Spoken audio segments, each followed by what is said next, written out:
वो प्रक्रियाएं, वो शक्ति, वो आत्मा विराजमान है। कम से कम उस समय इन नेत्रों को बंद करके आप उस अभिषेक को कर सकते हैं कि ये इस समय हम अपने ईश्वर का उस ब्रह्मांडीय ऊर्जा का स्नान करा रहे हैं, उसको पवित्र भाव, उसको हम ये जल प्रदान कर रहे हैं। तो उस जल को आप अपने शीश में धीरे धीरे ब्रह्मरंध्र में जो छिद्र है, ब्रह्मरंध्र के जहाँ तालु मैंने आपको बताया था, वहां की प्रक्रिया बताई थी, उस जगह पर धीरे धीरे 2 लोटा जल का डालें। उस समय आप अवश्य में भगवान का स्मरण करें, स्मरण करें और किसी भी अपने मंत्र से और किसी भी प्रक्रिया से, यानी कि मंत्र के द्वारा आप उस जल का अपने को अभिषेक करें। इसलिए आपकी जो बुद्धि है वो निर्मल होगी, क्योंकि उस समय भी आपने अपने मंत्र को याद किया, ईश्वर का ध्यान किया, अब जहाँ से मंत्र जिसने दिया अपने गुरु का ध्यान किया। आपका कल्याण होता चला जाता है। आपका जीवन जब तक पवित्र नहीं होगा, आपको सुख की प्राप्ति सपने में भी होने वाली नहीं है। ये सुन लो। हाँ, अब ये चीजें हो गई। अब आगे कुछ साधकों ने आज हमसे एक प्रश्न किया है, प्रश्न किया है कि ये जो संसार की जो प्रक्रियाएं हैं श्रीमद् देवी भागवत महापुराण के द्वारा हमें ये समझ में आ जाए कि जब सारा संसार किसी को ठुकरा देता है, यहाँ लिखा है, प्रश्न में लिख के लाई हूं, तो जब सारा संसार हमको ठुकरा देता है, रिश्ते नाते या बड़े से बड़ा भी कोई हमको ठुकरा रहा है, तो हम किसकी शरण लें?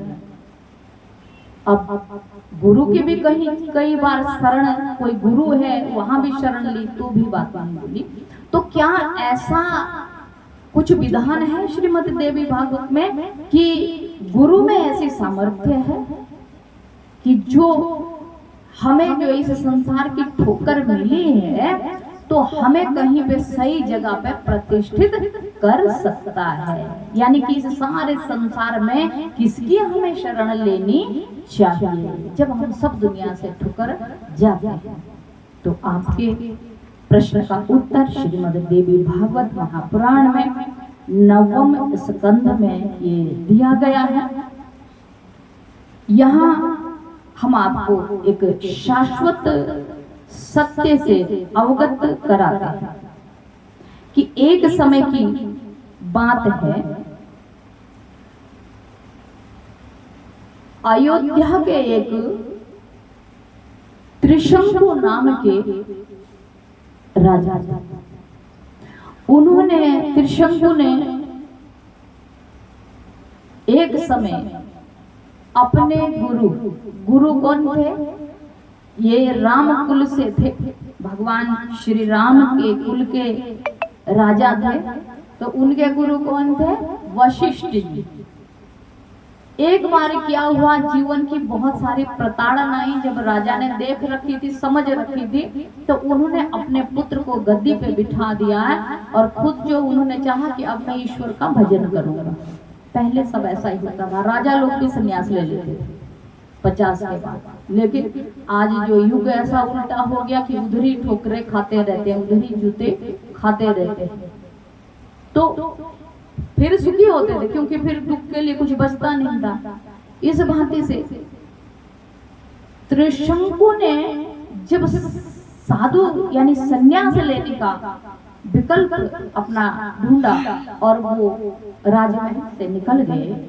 जब राजमहल से निकल गए तो अपने गुरु के पास गए, वशिष्ठ जी के पास, और वशिष्ठ जी को कहा कि वशिष्ठ जी आप मेरे लिए ऐसा यज्ञ करो, क्योंकि अब मैंने राजभोग लिया है, पुत्र को मैंने राजगद्दी दे दी है, अब मुझे क्या करना, मुझे ईश्वर की प्राप्ति करनी है, लेकिन मुझे सशरीर ही स्वर्ग जाना है। पहले मेरे लिए आप ऐसा यज्ञ करो जिससे मैं स्वर्ग में जा सकूं।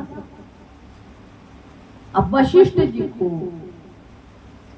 जी को थोड़ा कुछ शंका आई। तो वशिष्ठ जी ने कहा तुम ऐसा करो, शक्ति के पास जाओ। शक्ति कौन थे? वशिष्ठ जी के पुत्र थे। वशिष्ठ ऋषि के पुत्र शक्ति ऋषि थे। तो शक्ति के पास जाओ और तुम अपनी बात कहो। अब त्रिशंकु जो है ऋषि शक्ति के पास गए, उनको अपनी सारी बात बताएं कि महाराज आप मेरे लिए, मेरे गुरु होने के नाते आप मेरे लिए ऐसा यज्ञ करो कि ताकि मैं स्वर्ग को सशरीर जा सकूं। अब शक्ति ऋषि को क्रोध आ गया। शक्ति ऋषि ने बोला कि ये जो परंपरा है ये प्रकृति के विरुद्ध है। इस शरीर से ही स्वर्ग को जाना ये प्रकृति के विरुद्ध है। प्रकृति मायने शक्ति, संपूर्ण जो इस ब्रह्मांडीय ऊर्जा है, ब्रह्मांड को संचालित करने वाली, उसको प्रकृति कहा जाता है। जिसको धर्म कहते हैं उसको प्रकृति कहा जाता है। ये धर्म के विरुद्ध है, इसलिए तुमको ऐसे शब्द, ऐसी बात सोचनी नहीं चाहिए।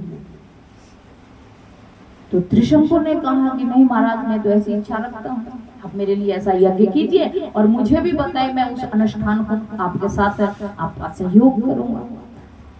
अब त्रिशंकु की जब बात ऋषि उसे शक्ति ने सुनी तो उन्होंने त्रिशंकु महाराज को श्राप दे दिया कि जाओ तुम चांडाल हो जाओ, तुम प्रकृति के विरुद्ध और धर्म के विरुद्ध की जिज्ञासा और इच्छा तुमने रखी है और तुम चांडाल हो जाओ।